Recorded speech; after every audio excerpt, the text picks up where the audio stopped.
bamwe bakavuga ngo ni sanganya, abandi nabo bakavuga yuko iyi hoteli canke aka kabare ari bimwe mu bintu Satubi yasabwe kugira ashobore kwemerwa mu muryango wa Freemason.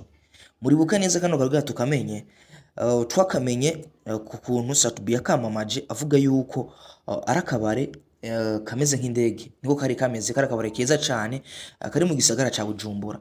Akabare neza neza winjiyemo indani vyaboneka ko umenga uri mu ndege, donc kari kubatse nk'indege guys.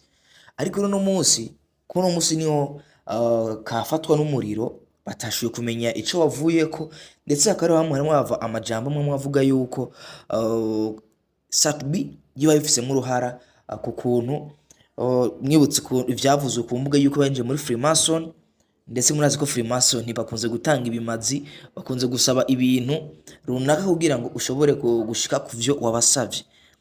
None guys, muri ko tutabeshaje muri commentaire tuvugane kuri tubwizanye ukuri, mbega akabare ko katanzwe na Satubi muri Freemason kugira ngo ashobore kuba umuririmbyi wa mbere nk'uko twavyumvise bivuga na Chief yuko akwiye kuba umuririmbyi wa mbere hano mu karere.